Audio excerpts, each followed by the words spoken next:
It seems easy enough to give birth. Protecting the one you gave birth to is a much harder task. But not for the characters in our video. What can a few gallons of water do to your car? Now, it's not hard to imagine how dangerous a waterfall can be, is it? But that's where these birds hide their babies and hide themselves. How'd they come up with it? I honestly have no idea. The great dusky swift lives in rainforests near waterfalls in northern South America. It's probably the only bird that's adapted so well to the powerful jets of water that it's willing to fly through them twice a day. Swifts spend all day in the air, and in the evening, one by one, they rush into the waterfall. It looks as if the birds had woodpeckers in their lineage, and sometimes they remember this and begin to bump into hard surfaces. Some past researchers didn't even believe that swifts survived a collision with a waterfall, but what looks like an impossible task to some, to others is simply routine. Swifts are born in nests hidden from everyone by a constant stream of water, and live in them all their lives. No raptor is able to climb that high, and who would risk it? Remember what happened to the car? It's amazing, isn't it? Actually, just so you understand how well protected these birds are, here's a simple example. This is what happens to common nests that are located in tree hollows. If you don't want you and your babies to get eaten, you have to get creative. And the hornbills have done just that. They too lay their eggs in the hollows, but before that happens, the female seals the entrance from the inside with dirt, droppings, or fruit pulp. And she seals it up almost completely so that only a small hole or slit remains, through which the male will feed her. It's simple. No one will climb into your nest if there's nowhere to climb. A few weeks after the chicks hatch, the female destroys the constructed wall, gets out of the hollow, and then reseals it. The chicks leave the hollow as adults, and it's not as easy as it seems at first glance. You may have been thinking, what about all the waste? And yes, indeed, it is a problem. Females of some species of hornbills dump their dirty litter through a hole in the hollow. If you walk by, watch your head. And yet nature hasn't given many animals any way to protect themselves. The armadillo, for example, just got lucky. It curls up in a ball and that's it. No one will eat it. The rest of the animals didn't draw their winning ticket. Just imagine you have to constantly, almost 24 hours a day, 7 days a week, think about how not to die. And some people know how that feels. This is a 1940 recording, and this person is busy testing an ejection seat. Basically, he's trying to survive. It's unclear how strong the next push will be, how his body will react to it, whether he will survive, and how long the experiments will go on. In the future, this invention will save many lives.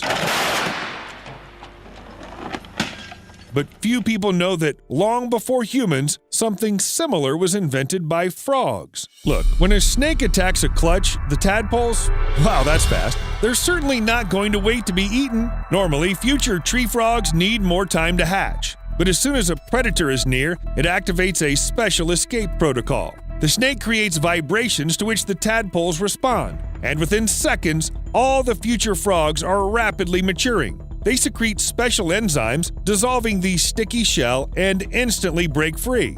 Imagine how surprised the snakes are. Hey, what happened? You wouldn't normally expect a frog roe to escape. It's like your oatmeal would suddenly crawl out of your plate and disappear into the unknown. With this defense mechanism, the frog parents don't even need to be around to guard the offspring. They can easily handle everything on their own. But this is not the only species lucky enough to have built-in protection for their offspring. Cercopodia are relatives of cicadas, though few are interested in them as adults. The nymphs are much more interesting. They form a thick foam around themselves as if they spent all their time in the bathtub. They create a defense from their watery urine, mixed with a special sticky liquid to build some sort of nest of bubbles around them. The nymphs have adapted to breathe through the thick layer of foam, but most importantly, it serves as a natural barrier against predators. They say that not only does the foam hide the nymphs from prying eyes, but it also has an unpleasant, bitter taste. I don't even want to think that there's a scientist somewhere who's voluntarily licked the insect urine foam,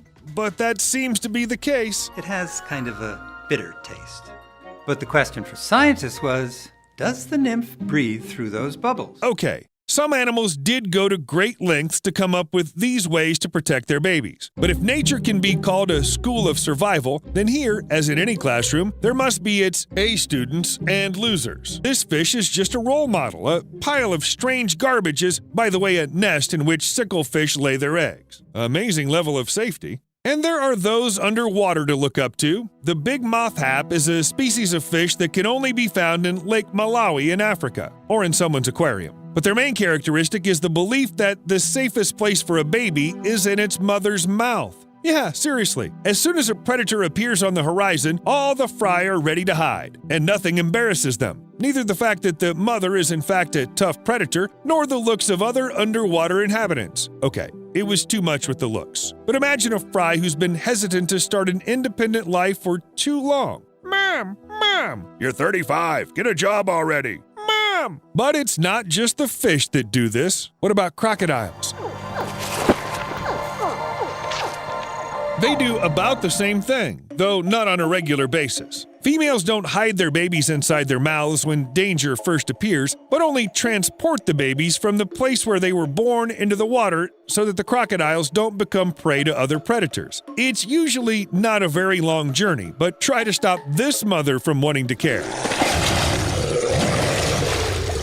By the way, I've come across information that the female sweeps the territory for any dangers beforehand, but let's be honest, if it happens that way, it doesn't help much. Many baby crocodiles die young despite all the maternal care. They're too desirable prey for adult predators. Maybe that's why mothers try to protect their babies as best they can. They even react to the sound that imitates the babies. If you turn it on, you can scare off a female ready to attack, or make her rush to the eggs thinking the crocodiles have started to hatch.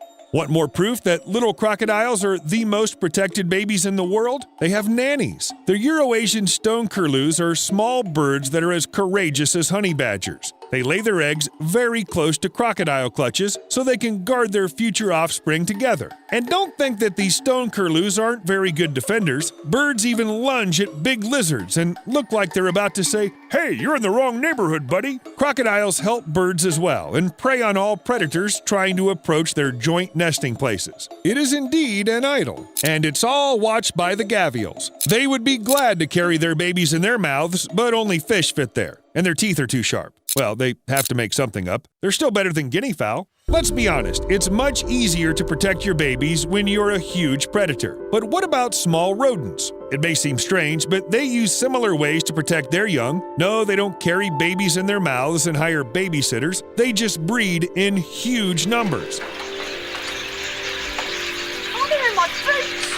And crocodiles do the same thing. A female Nile crocodile can lay up to 100 eggs at a time, from which many little crocodiles hatch. This is simply necessary to preserve the population when many of them will inevitably die. But there's another way that crocodiles don't know about, and it's probably for the best. Squirrels, like some other small animals, use the shed snake skin to cover their own scent. They literally rub it on themselves and their babies. Strange. But this squirrel has the same perfume as Steve. Does the crocodile want to smell like a snake? Well, unless it's the best spring fragrance. We'll see you later.